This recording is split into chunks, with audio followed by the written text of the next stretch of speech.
Olá para você que começa o seu fim de semana ligado aqui com a gente nas notícias do PT e do governo Lula. E aqui a gente resume para você nos próximos 13 minutos os principais acontecimentos da semana.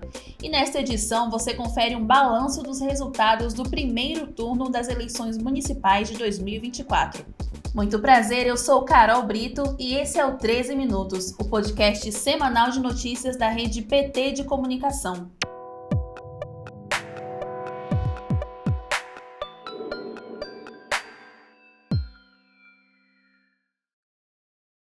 No último domingo, o Brasil foi às urnas e a TV PT trouxe uma cobertura especial das eleições municipais de 2024. Durante mais de 8 horas, o nosso time de jornalistas trouxe ao vivo as principais informações do pleito, além de análises de comentaristas e entrevistas com autoridades do partido, como a presidenta nacional do PT, deputada federal Gleisi Hoffmann, que fez um balanço do resultado do primeiro turno.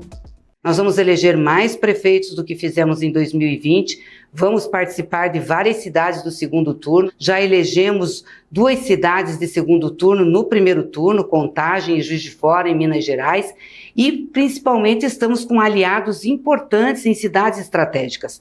Aí não posso deixar de falar de São Paulo, a importância que tem o Boulos de ir para o segundo turno em São Paulo, mostrando a resiliência, a resistência das forças de esquerda, do campo progressista e democrático, na maior cidade do país. Então eu acho que esse balanço que nós fazemos das eleições municipais, que é um balanço da recuperação do PT, né, porque desde 2016 nós vemos sofrendo perseguição, seja com aquele impeachment do golpe contra a presidenta Dilma, seja das prisões da Lava Jato, a prisão injusta e ilegal do presidente Lula, a gente vem recuperando o terreno. Na última segunda, o jornal PT Brasil conversou com Marcelo Shoa, advogado, professor de Direito e comentarista da TV 247, que fez sua análise sobre as eleições. O saldo para o PT foi bom, mas o mais importante é o saldo mesmo para as forças progressistas, porque nós estamos em composição em muitos estados.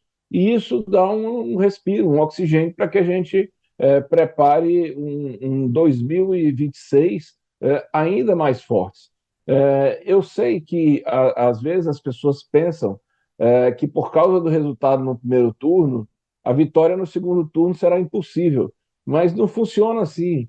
É uma nova eleição, é uma eleição em que, evidentemente, você precisa abrir as suas propostas para um arco maior de sugestões de partidos aliados e outros mesmo que perderam o primeiro turno para conseguir mais votos.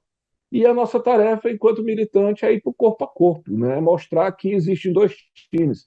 Existe o time do Lula e existe o time que é contra o Lula e que é daquele que esteve por trás dele uma pandemia que carregou 500 mil vidas desnecessárias. 4 candidatos petistas, mais Boulos e Marta, disputam o segundo turno em capitais brasileiras. Confira na reportagem de Fran Martins. Em São Paulo, capital, a chapa Boulos e Marta teve 29,06% dos votos, garantindo seu lugar no segundo turno das eleições. Fortaleza, capital do Ceará, Evandro Leitão apresentou uma trajetória vitoriosa durante o primeiro turno e garantiu sua posição para a disputa do segundo turno com 34,33% dos votos. E com 28,31% dos votos, Lúdio Cabral também garantiu seu lugar na disputa pelo segundo turno para a Prefeitura de Cuiabá, capital do Mato Grosso. Em Natal, capital do Rio Grande do Norte, com 28,45% dos votos, Natália assegurou sua vaga no segundo turno, representando o desejo de renovação da população natalense.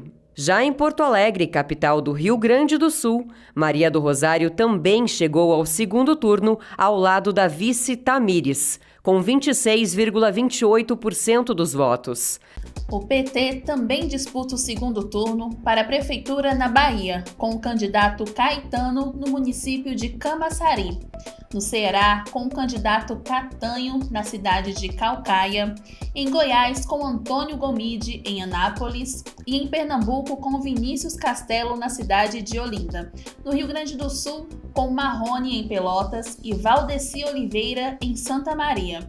E no estado de São Paulo, com Felipe, em Diadema, Marcelo Oliveira, em Mauá, e William Souza, em Sumaré. Ao todo, são 13 candidaturas do PT disputando o segundo turno. Mais de 48 mil eleitores paulistanos anularam seu voto no último domingo em São Paulo, votando no número do PT, o 13. Segundo o levantamento feito pelo O Globo, com base no registro digital de voto das urnas da cidade, que foi disponibilizado pelo Tribunal Superior Eleitoral. O repórter Anderson Andrade traz mais detalhes.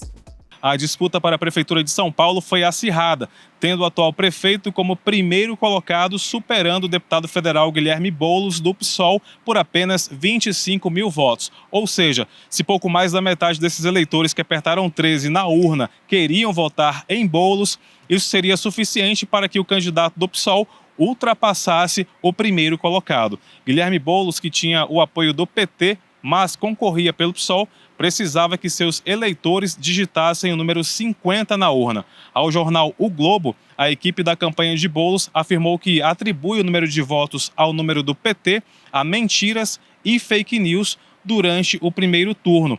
Um dos fatores que pode ter influenciado nessa confusão foi a desinformação, que levou muitos eleitores a acreditar que o número para Boulos seria 13. Erro esse que foi bastante enfatizado por Paulo Marçal, que utilizou estrategicamente essas confusões em seu favor durante os debates.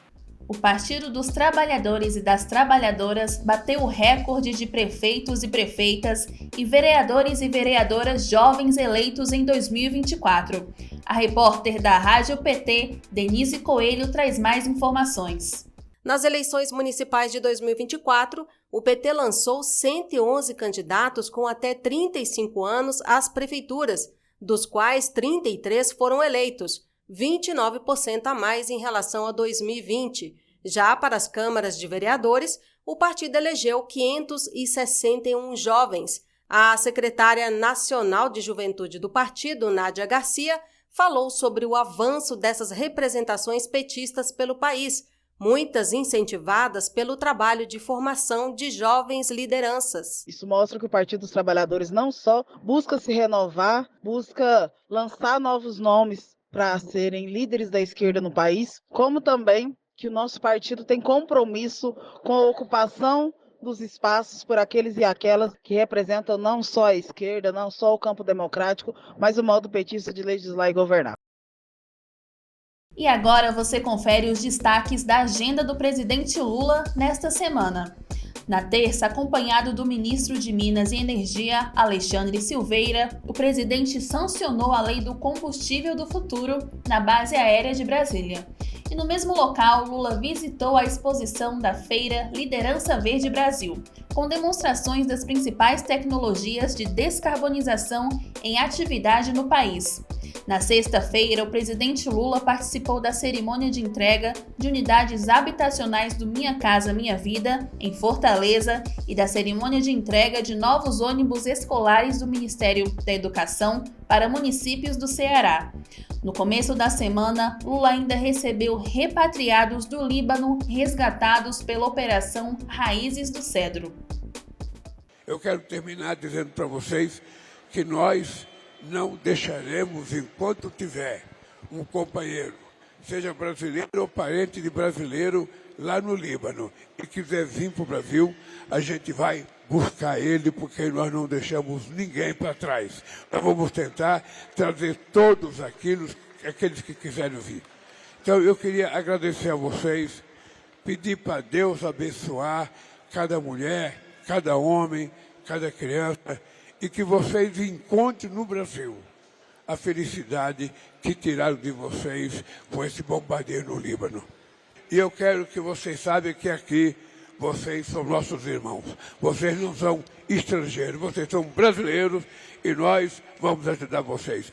E esse foi mais um 13 Minutos, com os destaques dos últimos dias na TV PT. E se você ainda não segue o 13 Minutos no seu aplicativo, clica aí no botão seguir para você não perder nenhum episódio. E se você gostou, pode deixar 5 estrelas na avaliação.